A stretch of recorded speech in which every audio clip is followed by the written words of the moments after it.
Wagwan Munchy, what's up? How you doing? Yeah, Wagwan Gel. I'm good. Thank you so much for having me. It's Yeah, really excited to be on your show.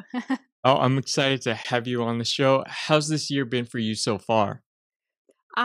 Well, on one hand, we're having the hardest lockdown that we had so far since the Hmm. start of the pandemic. So and not been doing much. We've just been home basically.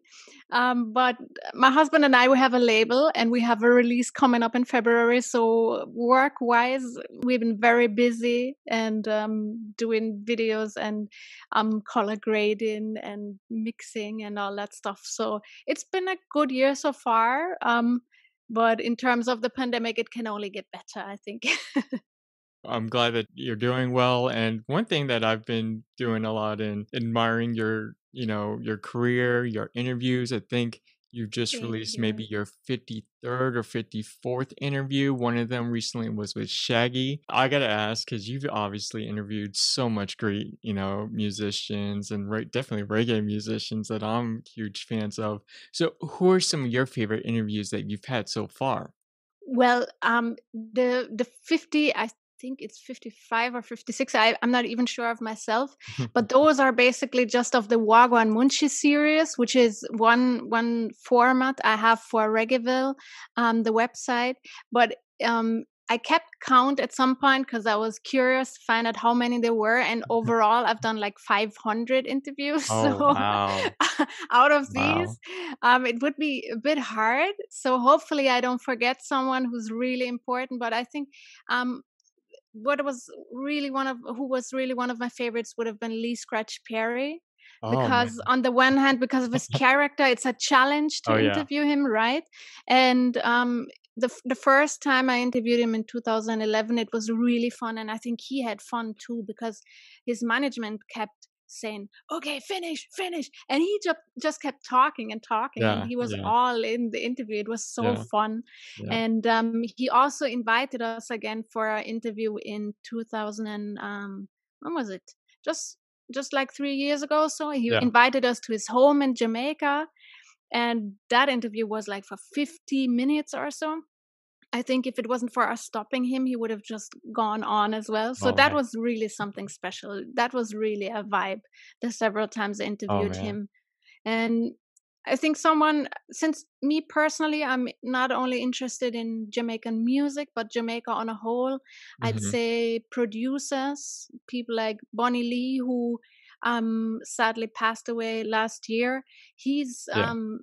he he contributed so much to this music, and he also invited us to his home in Jamaica, and he showed us his place and his studio and old reel to reel tapes, and that was amazing. Interviewing Edward Seaga, the former Jamaican Prime Minister, that was a huge honor. And or for example, Inner Circle invited us to their home as well, to their studio Uh-huh. in Miami, which is amazing. To Alborosi as well. To be invited to people's homes, I think is even more than just doing an interview. And for me as a sound engineer, it's always so cool to be in the Oh, studio yeah. to see Oh, where they yeah. actually create the music. Plus, they opening their homes, their private place to us as journalists. That's something that I'm even more grateful for, because it's really not a given, that Yeah, someone would yeah. would open this much to people, Oh, yeah. So those were really special moments and occasions that I really love to look back on. And I'm sorry for if I forgot someone, because if I look through the 500 interviews, then probably at some point I'll say, "Oh, yeah, that was great Yeah, too." But yeah, yeah. from the top of my head, maybe those.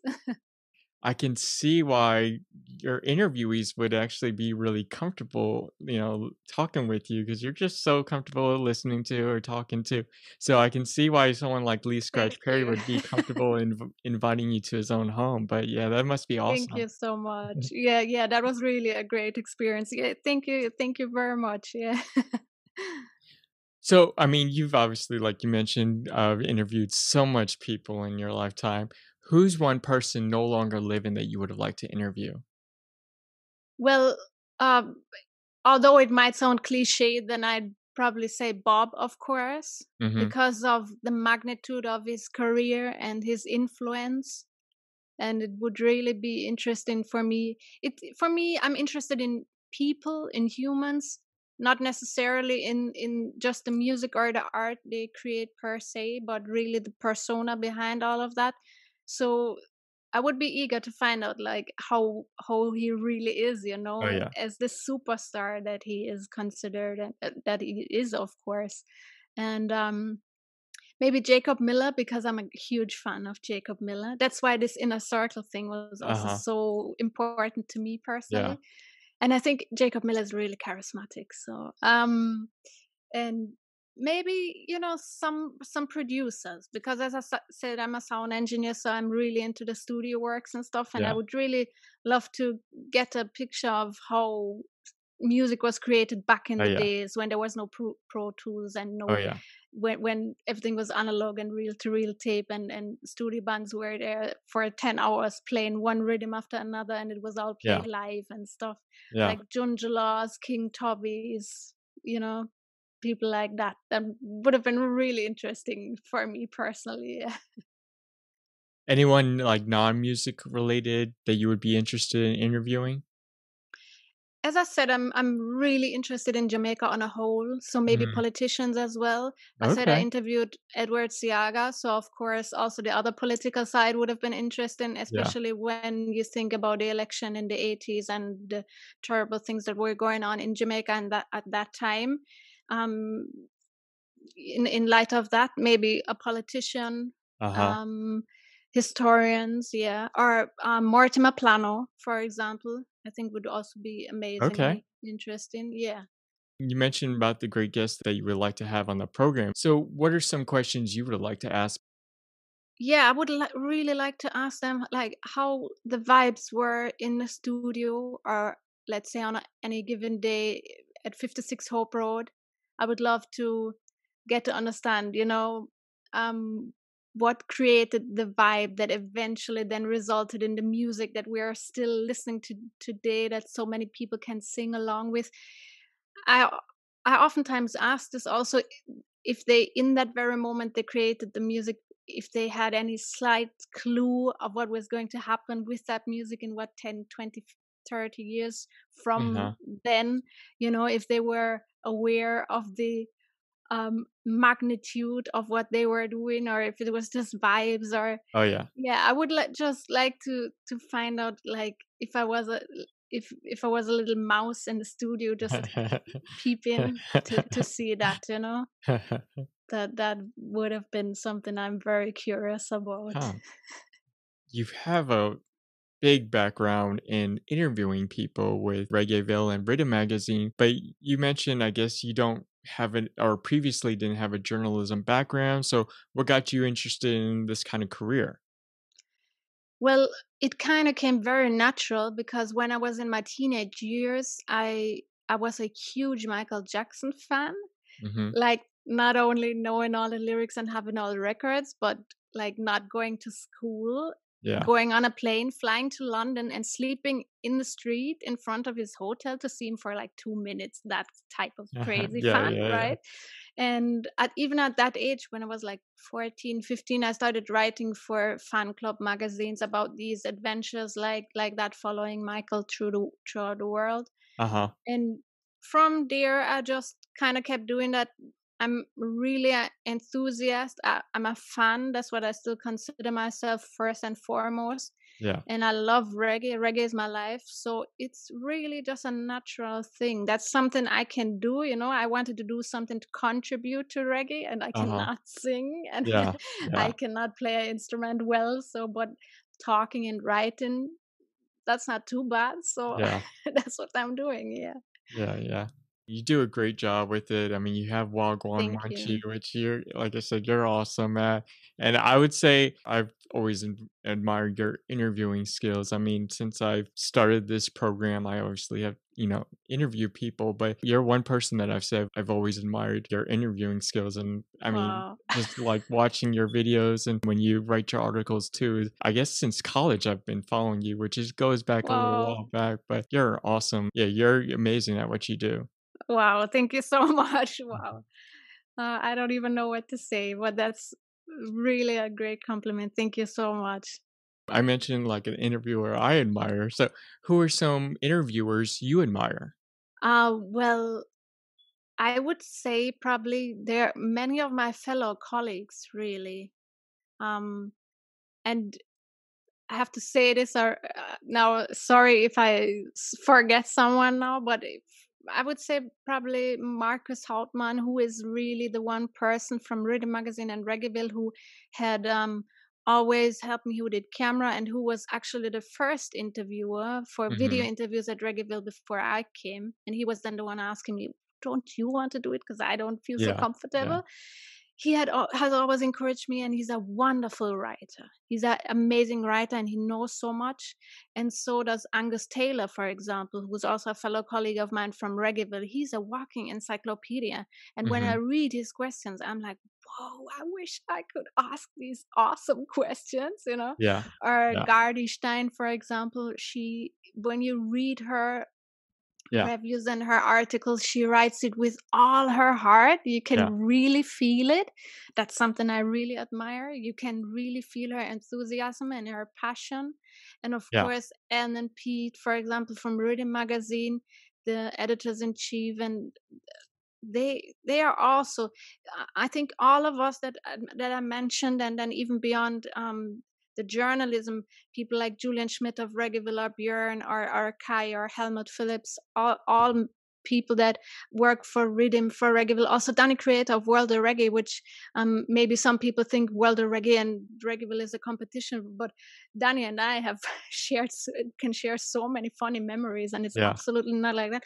All of us, and that's what I consider myself as well. We live for this kind yeah, of, you know. yeah, We put our heart into this yeah, and all our passion, and that's what I admire about these people. Some might write better, some might know more, yeah, um, but eventually that's what we all have in common, is the passion. And that is something in general, I think, when you do something, do it with all your heart. yeah, Even if you're in the end not the best one to do that, but if you really put your heart and your energy into it, and you dedicate yourself to something, that is something I really admire about people in oh general. yeah, And when I listen to you as well, and I see your enthusiasm, that's the same thing. So that's really, I oh, love man. that. It's an honor to, hear you say that throughout your interviews. And I would say, especially some people that you interview that I would like, I probably wouldn't even be too nervous to talk. I would just be smiling the whole time. And you're always calm and very comfortable which I can tell that you're very comfortable to talk to. And if people aren't, even whether it's, 5 minutes with someone to 20 minutes, there's a lot of preparation for interviews. I would say the scariest is the technical part too, but I know you work with people and you have some background in it too. So what do you normally do to prepare for an interview? I guess like from the initiation stage with like research, preparing questions to the point when you actually talk to the person. Yeah, well, you mentioned the research. That's a big part. But actually, I've done interviews even without research, like Mhm. spontaneously. You meet someone, especially at festivals where there are a lot of people unexpectedly as well, and then I just have a conversation with them, and I ask them, Yeah. "Hey, what's new?" Yeah. And then really, even when I research a interview, the questions I normally ask are really the question that I was asked in a random conversation, probably. So Uh-huh. I would ask, if they told me I have a new album, oh, what's it called? Why did you name it like that? How many tracks are on it? And from Yeah. that, just a conversation evolves. So um, this is something to prepare, um, but that way I could even do an interview spontaneously. And the very first interview I actually did was really without even knowing that I was about to do that. So Mhm. that was with Sly Dunbar, and that was in times when there was no internet, and I was supposed to interview someone else, and they told me, "Oh, and Sly is coming, and you can interview him too." Yeah. Yeah. I thought, "Oh my god, the Sly, Yeah. like Yeah. the drummer, the Yeah. reggae drummer." So, but eventually, I think that wasn't a too bad interview neither. I think so. Yeah. just have a conversation and you're good to go, I think. Hmm, And even technically, like we faced a lot of stuff, darkness, noise, yeah. whatever. Oh, I man. mean, there you can prepare so much Yeah. and then eventually it's not working out. So best thing is to just go with the flow. Oh, yeah, yeah. It's one of those moments that you're like, "Okay, it's whether or not it sounds good, like, this is your moment with this Yeah, person. yeah. You might not get another chance," but yeah, I definitely understand that. And, I mean, I see the plaque that you have with Reggaeville that you've been wi I mean, with the company for over 10 years, but you're also a writer for I mean, you're a writer for them and Riddim Magazine. So how'd you get involved in that career with both of those companies? Yeah, as I said, I was writing stuff, and then Reggae Bush was a website that approached me, and they said to me like, "Oh, you write stuff in like internet forums. Why don't you write for us? Like we're a magazine." And I did that, and Uh-huh. that's also how I did the very first interview with Sly, Okay. like 15 years ago. And that the other stuff just came naturally because I knew someone, my dear friend Max, who's a photographer for Reggaeville. He at some point suggested me, and I wrote some little stuff for them. And then they said, "Why don't? Would you want to be in front of camera?" And I was, "Yeah, sure, cool, I love Yeah. that." Yeah. And everyone else did not, and so it ended up being me. And I Yeah. mean, in the beginning, I remember my very first interviews, video interviews I did at Summer Jam in 2011. I could not look at them today because in the let's say the very first like 3 interviews, I was so nervous. Uh-huh. And but then after time, it gets to the point where it's really fun, Yeah, yeah. and once the camera is on, that's the moment. Whatever happened before that moment doesn't matter. Oh, yeah. Once the red light is on, then just go with the flow and it's cool. And even when I'm tired, even when whatever it's stormy outside or whatever, as soon as this red light is on, Yeah. it Oh, yeah. flows. And yes, I did that. And in 2012, I was living in Jamaica for a year, and that's when Riddim Magazine approached me, and because they had seen the works, and they just asked me to, and yeah, just it came just natural, just like that. Yeah, And you're great with them, and you also have a background in sound engineering, which I guess you were involved before you started getting involved with those companies. yeah. So how'd you learn how to do sound engineering as well? Well, as I said, I was always loved music and I wanted to do something with music and wasn't able to sing and wasn't able to play an instrument. So Yeah. sound engineering was kind of the only thing left to do. So I did 2 professional trainings for like 4.5 years in Okay. Germany. And yeah, so I focus on radio though. So I'm not the classical type of person recording music or mixing that much, Yeah. really. Not anymore.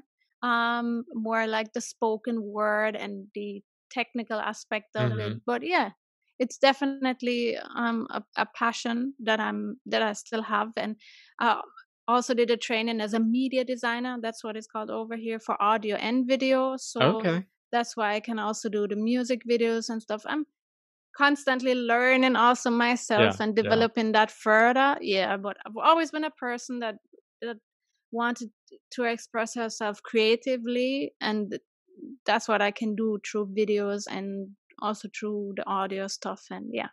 Are you trying to develop any experience with, like, visuals, like, actually editing music videos and Yeah. stuff like that? Yeah, yeah. I always wanted to do music videos actually.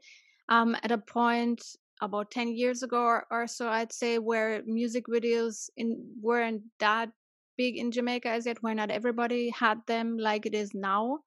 At Uh-huh. that point, I thought, yeah, I want to move to Jamaica and do music videos. And then all of a sudden, the DSLR technology came, and people were able to do amazing works with means that they could afford as well. So that kind of revolutionized or changed the whole technical aspect of music video creation.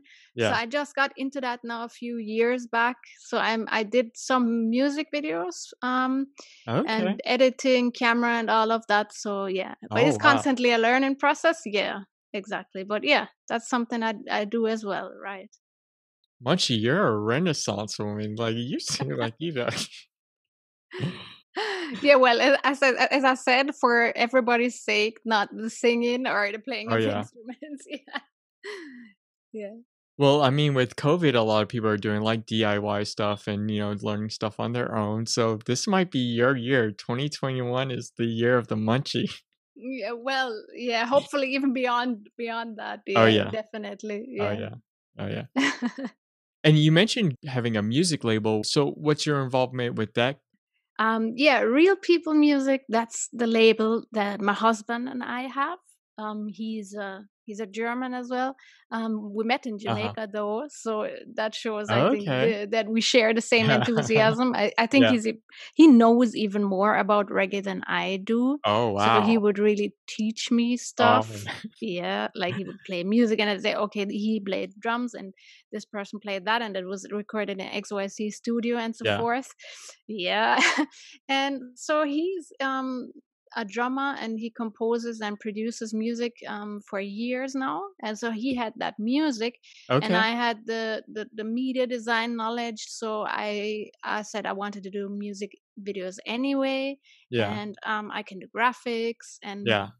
so I'm the person taking care of the PR and marketing and social media stuff and the graphics and all of that, and he's Yeah. the one person who does all the stuff that I cannot do at the same time. So it's a Yeah. perfect match Yeah. basically, because he creates the music, and yeah, that's Yeah. our label. We've been doing that for about 2 years now, and Okay. we have a release coming up in February, as I said, a rhythm selection, and Uh-huh. there's a lot of stuff to do for that. We have 3 music videos that are almost all finished now, Oh, and man. all of that. So yeah, that keeps us pretty busy. So that's like our third child, so to Oh, speak. man. Yeah. Who are some musicians that you've been working with so far on the label? Musicians would be people like Flabba Holt of Roots Radix or Bobla of Black Uhuru. Especially Alex has a good vibe with, and Bobla, for example, with the icon that he is, but at the same time, he is such a kind and Yeah. caring person. It's Yeah. always a pleasure when we're in Jamaica. We would just meet with him, and then they would just make music all day. And Flabba also, I mean, he's a living legend, but at the Yeah. same time, it's important to work with people you have a vibe with. Um, those are people like Aeon of C Sharp, and well, the list is long. People from the Evolution Band, which is gentlemen's band here in Germany, we would also work with them. And then Yeah. artists like for this rhythm coming up, it's Anthony B and Black Hero, and a young artist that we just released an entire EP with called Jerome. He's from Kingston, from Waterhouse, incredible Okay. talent. So yeah, and the first rhythm we released was with people like Luton Fire, Dwayne Stevenson. So basically, yeah, to work with people that share that same spirit, um, that's something that we strive for, like real, no real, you Yeah. know. Yeah. Actually, I gotta tell you, like, you're one person that I can tell that's very passionate in what you do. Like, you do a lot of different things, and it's like you can tell you're just passionate about like reggae music, just like overall, just getting the word out or spreading the positive vibes off of reggae music, which I have to admire. And I gotta ask, because you're obviously a big fan of reggae music, and I gotta know, like, what albums do you usually go to? What's on one artist that or what are some, like, reggae musicians you like to, just flip through and listen to? Well, I genre wise, I'd listen to anything that's basically Jamaican or also Afro beats as well. Mhm. So that could be dub music, that could be dancehall, that could be reggae, rocksteady, ska as well. Yeah. Favorite artist would definitely be Damian Marley, I would have to say. That's really Okay. my style. I love, love, love Steel Pulse. I Uh-huh. really love Oh, yeah. Jacob Miller, as I Oh, yeah. mentioned. Of course, Bob Marley, even though it sounds cliche, but yeah, Bob Oh, yeah. definitely would have to say. Um yeah, and as I said, there is no boundaries in the genre. So I could listen to Lee Scratch Perry or some Burning Spear, and then the next day we would play some dancehall. Like I Oh, really yeah. enjoy. Lately, I would r- really listen Governor or Tessellated as a young artist that I really enjoy. So Yeah. yeah, there are many. Yeah, I was just always just curious because you obviously know so much, and you mentioned that your husband knows so much. You're located in Germany, but you go, back and forth between Germany and Jamaica, and you're actually involved with an or nonprofit over there called Help Jamaica. So, what's your involvement with them? Yeah, Help Jamaica is a German Jamaican NGO that helps to establish educational facilities, libraries, and supports educational projects in Jamaica. And as I said, I work for radio in Germany. That's my regular 9 to 5, which has nothing to do with reggae, by the way. Hmm. And at some point in my life, I realized that at radio, people get upset like crazy, upset over little things, Mm.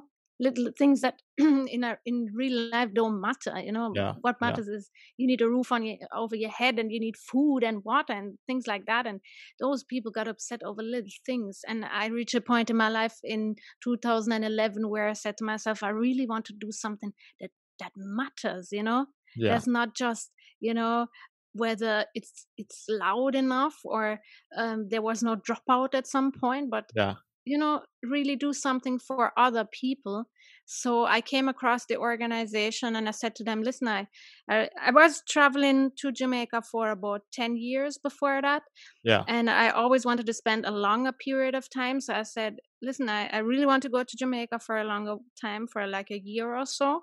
And is it possible to volunteer? And that's how I got involved with them. So I was volunteering for them for 1 year, was living in Kingston, and they had an education center in Cassava Peace, which is a ghetto area that Movado comes from.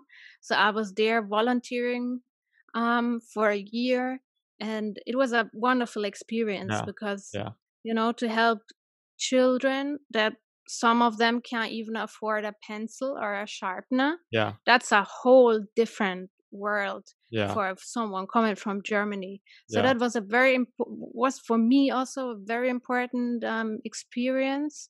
Taught me a lot, and I'm very grateful that I was able to do that. And yeah, and I'm still involved with the organization. I would follow what they do. I would still support them or raise funds or share or whatever yeah, little thing I can do, I would still do because they're involved in projects like the Alpha Boy School, or yeah, lectures for kids, or lectures to empower women, to foster creative arts, whether that be painting or music or whatever. So it's really very diverse, and yeah, it's a good cause. yeah, So whatever I can do, I'm yeah, still helping every little thing I can do. yeah. Awesome. Well, since we're wrapping up, is there anything you want to share with our listeners? Yeah, first of all, I want to thank you, Joel, for inviting me on Irie Chat, because it's first of all, it's a great honor. And what you said to me about my works, I mean, I was blushing. So I'm very thankful for the appreciation. Um, and I'm very happy to have met you and to have met another person that shares that same Oh, yeah, enthusiasm about their interview works, just like me. yeah, So thank you so much for that. And yeah, I mean, eventually, the fans out there that listen to your interviews are just fans just like me. So oh, man, let's all just, keep supporting, fostering, yeah, and promoting reggae music, yeah, all together, you know. Um, that's what I would really love to tell the people. Without the fans, also there wouldn't be no Reggaeville or no Riddim Magazine, yeah, because we're yeah, all in this, we all live yeah, for this. We yeah, Even if you read it, we still need the people who read it oh, to yeah, listen and listen to music. yeah, So yeah, just big respect to the whole reggae massive in the world, and that's listening Irie Chat, and yeah, you yeah. know Thank you. Well, I, appreciate the words, and yeah, for our listeners, definitely like follow, Munchy, or definitely catch your series Wagwan Munchy. I love Wagwan Munchy.